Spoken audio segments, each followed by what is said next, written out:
All right, thank you for joining the Minority Alliance organization meeting today.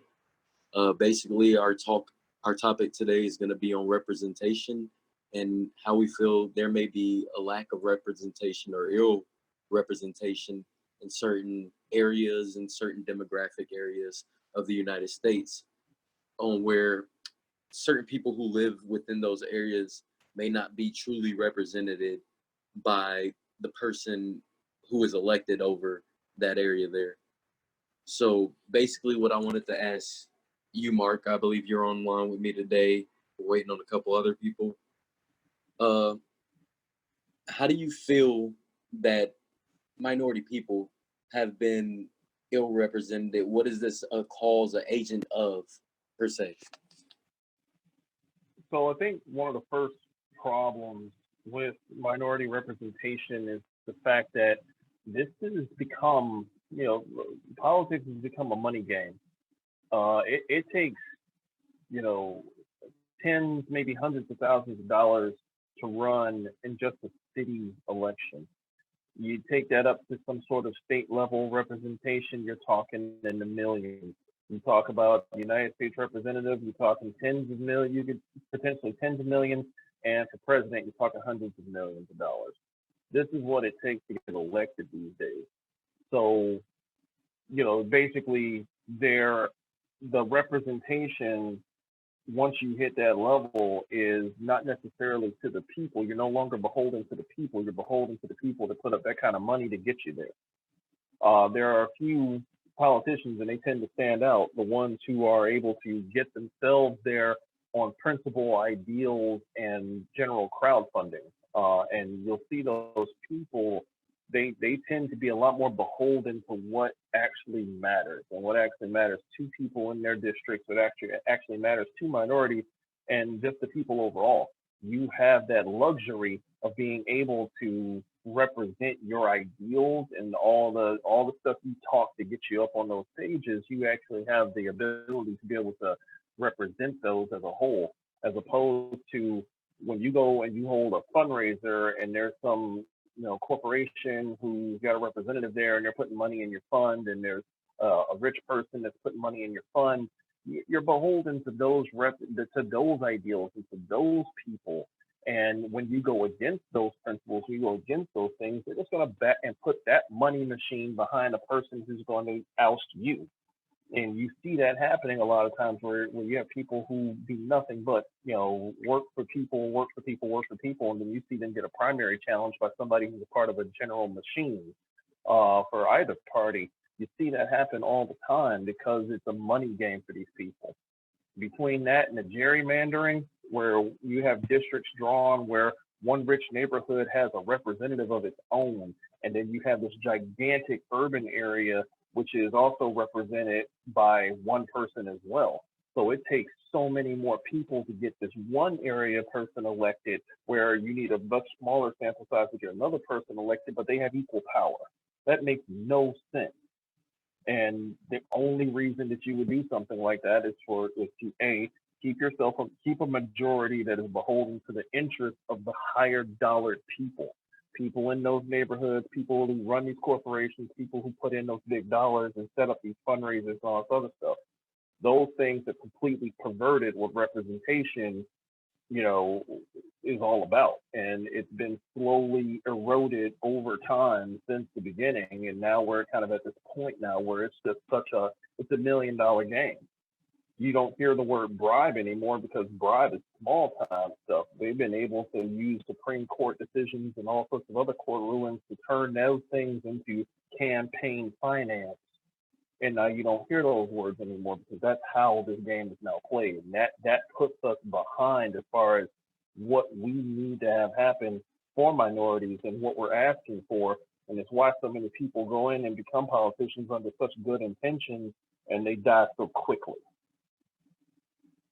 Yes, sir. And I mean, even I would say digging further into that, I was actually doing my research today on different politicians and their background more so than anything. And what did they do before they ran for office, or how long have they been in office? What are have been their stances on a lot of points while they've been in office. And I push a lot more people. I mean, I could only do, the research for myself per se, but, in counties where I live and areas where I live. But, I believe the local level is what we need to attack more than anything right now. And I believe Mhm. for us to be able to do that on the scale that we need to, you need to actually research these people who you see on your ballot, who you're actually voting for, and know what has been their stance longer than as long as they've been in office, and they're just they're selling you a good story for the time. So I recommend people actually do more research into your local officials and not just check them off because they're Democrat or Republican. I think that's another issue we kind of, shoot ourselves in the foot when it comes to that. It's like, well, as Black people, I know we're supposed to vote Democrat. So I don't really know neither of these guys. I mean, I can base it either off of their names and who name I like more, or I can just go with the party I know I'm supposed to vote for, per se, you know, because not all the time is it, as we said, I know we both believe in, a multi party system, but not all the time is it clear cut that your ideology lines up with the Republican that's running, or your ideology lines up with the Democrat that's running. When you get to digging a little bit deeper, you might see that this he may run as a Republican, but guess what? He has a little bit more of the same ideology or the things that I'm trying to get through. So instead, I want to vote for him instead of just, as I said, basing off of tradition per se.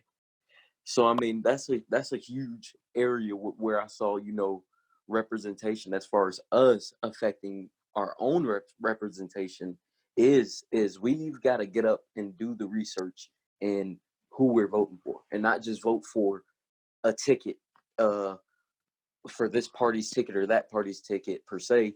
Vote for a person, and make it where you got to learn enough about this person to see the things that they're going to affect in your community and things that they're going to pass and get through for you in your community. And I mean, another thing that I was looking at was actually, which was pretty interesting, pretty cool to me, is I pulled up a demographic map of the US per se. And it seems to me like the most areas is like the southern states, the most Republican states are the most inhabited by the higher minority communities 9 times out of 10, besides your Chicago's, and you have a couple sprinkled out through the rest of the country.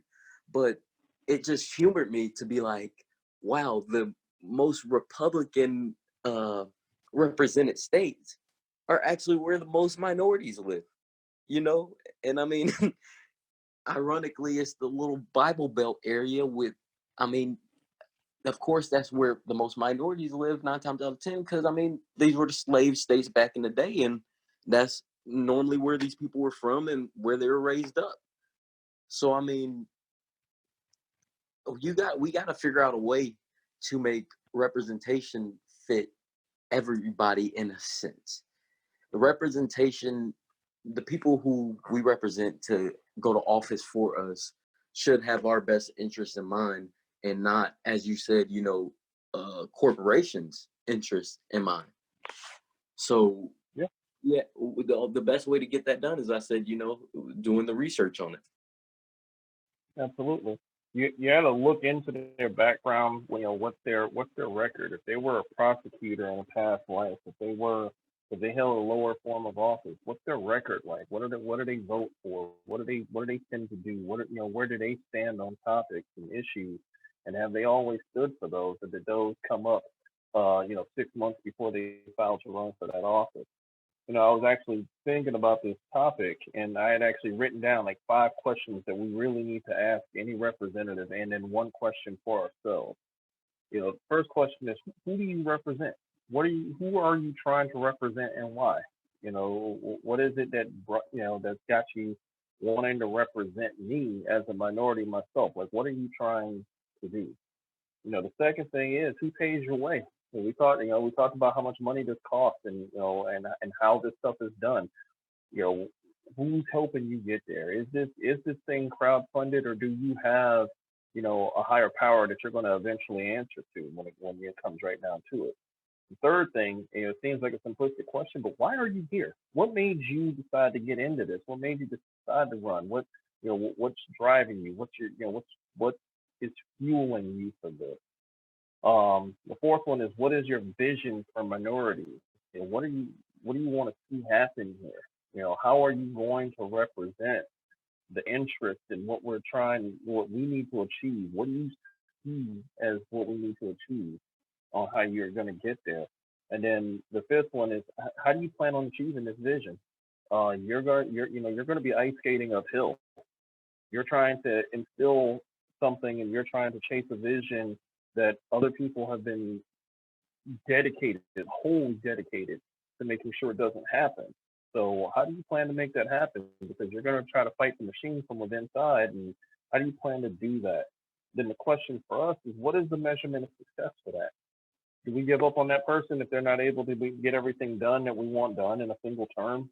If they have to compromise on three things in order to get five things done, will we see that as a success, or will we see that as failure? That's something that we have to be able to look ourselves in the eye and answer.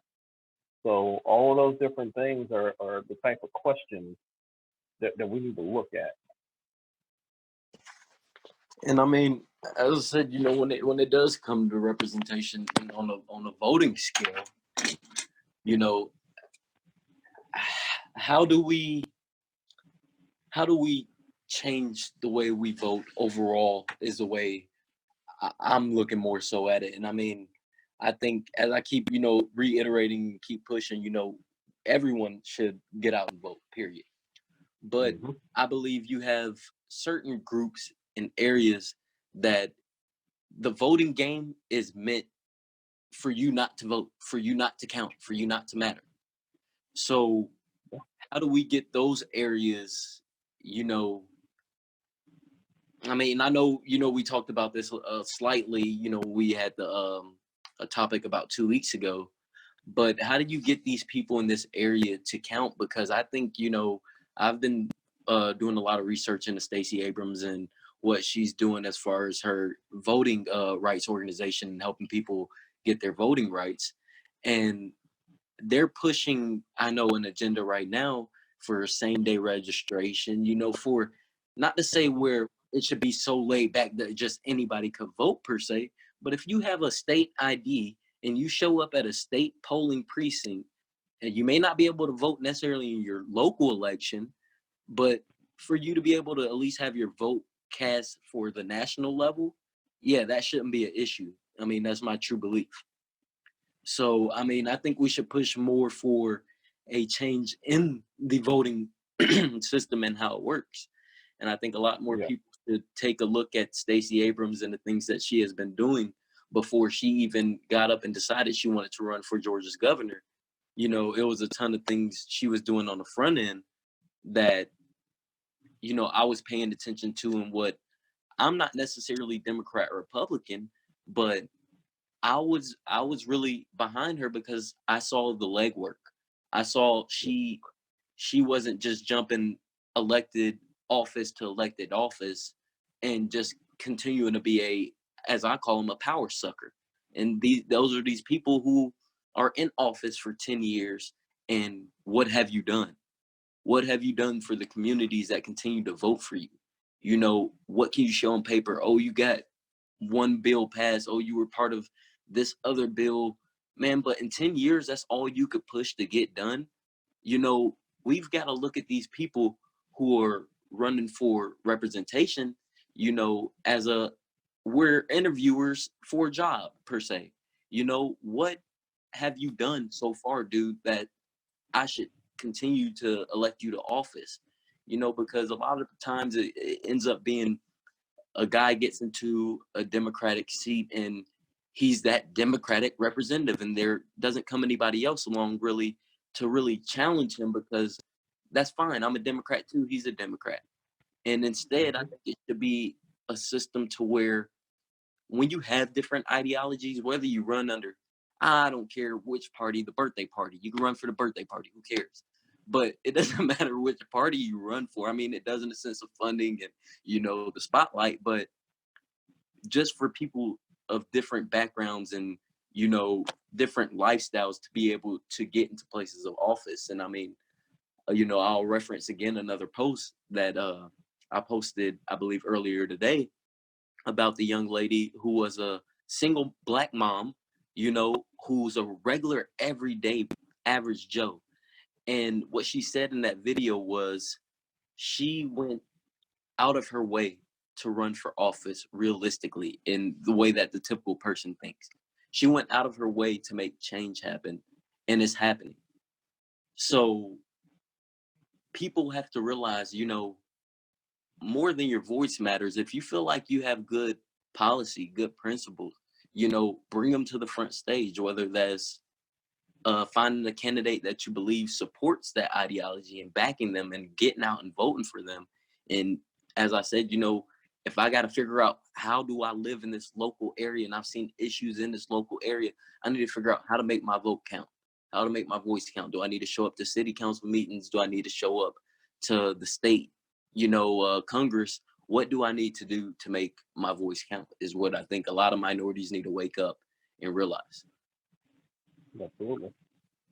So, I mean, also, I was looking at a couple more things. It was like the numbers of different ethnicities that are represented within our Senate alone. I mean, of course, the House of Representatives also, but in our Senate, it it humored me yet again, and I mean, this is not to discredit anybody else on how they got there or why you got there or anything of that sort, but to look at it in a wider spectrum of numbers. And it seems like they try to fit it into a balanced situation to where we have just these many minorities that we meet the criteria that we're multicultural.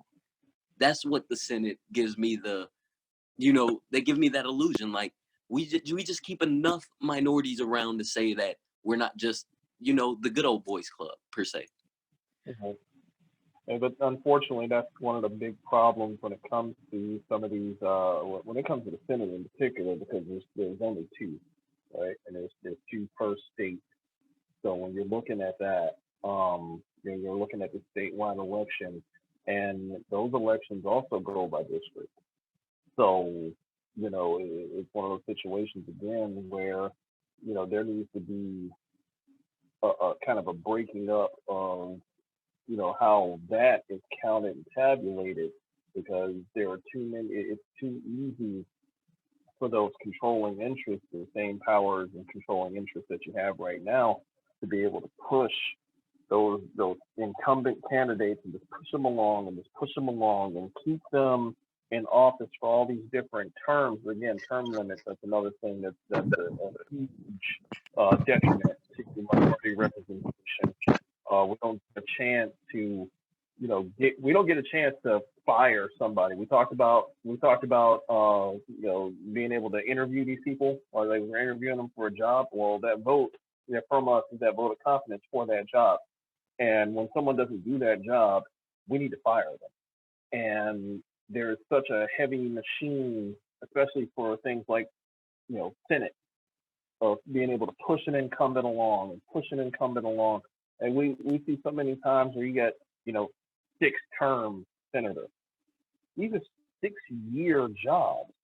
And for you to serve 6 terms in there, I mean, we're talking about somebody who's been in that office for 36 years. There's no way that person has any touch or connection to what's going on right here, right now with those communities, especially with minority communities, because those minority communities probably didn't even exist when that person first got to office. They're not a representative of what's going on in that area right now. And how could they be?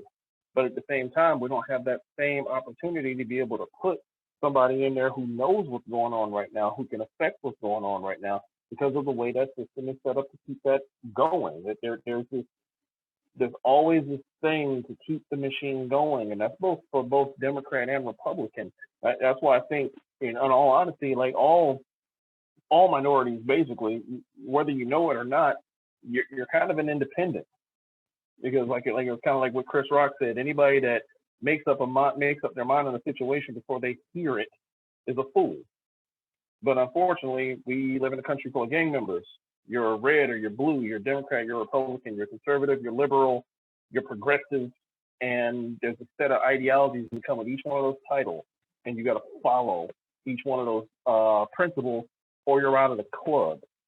And that breaking that shield is really going to be the only way any of us actually get any legitimate representation, especially up to that level. Yes, sir. And I mean, this is just my personal preference, but I believe, it's got to get back to the point of where we got to have a lot more grassroots representatives. I believe people have got to start running more from, because a lot of these elected officials, believe it or not, they come from where their dad was elected or their uncle was elected. And it's like a family thing. Mhm. And it's like, well, you talking about terms. I mean, that's a dynasty at that point. You know what I'm saying? You have a lot of political dynasties. You in real life, you really do. I know in Georgia, you got who'd you have? Sonny Perdue, and then you got David Perdue, and Mhm. you got a couple families here, even in Georgia, that have been, you know, king over, representation. So you're basically going off of their ideology from generation to generation. It doesn't change.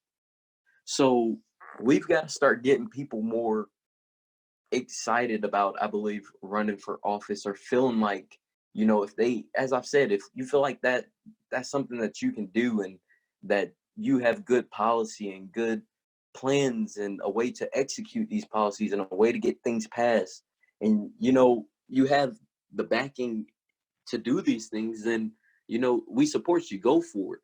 Instead of, oh man, no, I'm not gonna run. I'm not no, don't have that mentality. Have the mentality that, if I feel like representation is not there for me, I'm willing to hop up and represent, myself. If that's what it takes to at least get your ideology to the forefront to actually make a difference. If you feel like it's something that needs to be said or be heard or be done.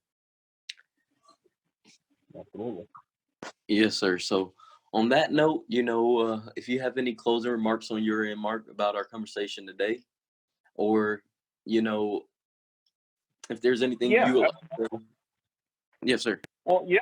I mean, I just think that the hallmark of representation is are the people. It's the same adage to the Greek to the Greeks who invented democracy. It's choosing from among the people to speak for the people. So when we have people who are wanting to become a representative, wanting to step up and be more and take a community from one place where it is and take it to someplace else. It's got to come from a good place. We have some people out there that do have that vision, and they may not want to speak up. They may not want to represent because they see how ugly it is, and they see like what you're going to have to do in order to get in, and they feel like it's a detriment to getting in. And I'm sure there's a lot of people that feel that way, but I think we've seen some examples of this where people have been able to just kind of go in on the grassroots level, be able to do what they need to do on the grassroots level, speak up, have some people, really like those ideas and be able to, build from that and actually get in there. We've seen it happen, for the House of Representatives, we've seen it. We've seen it happen on the state level. It is out there. And I think there are, more and more people, need to have that voice. I can, just speaking for myself, the thought of me actually even participating in a group like this and actually being able to speak on on a call like this, and maybe, it ends up on YouTube, who knows who sees it, things like that. Those sort of things, I kind of viewed as something that was kind of beyond my realm. Like I had ideas, I had thoughts about things, and I thought about it being, something that was beyond me. At the same time, though, it's like nothing changes that way. That is the mentality that they've been counting on for years to keep our representation at bay. And now that we are seeing, we're seeing the way things are happening, the way things are developing. Again, right now, the time is now. If we want to get forward, we want to push forward. The time is now, and if not on the national level, because that chapter is kind of already written, at least for this election. We see what's up there on the board, and we know what needs to be done. But on the grassroots level, on the local level, which is where we're going to have that representation, if we really want to break up this party system and this gang mentality for this, that's the level to do it at. You can get people to pay attention when you start racking up some of those ideal-based victories.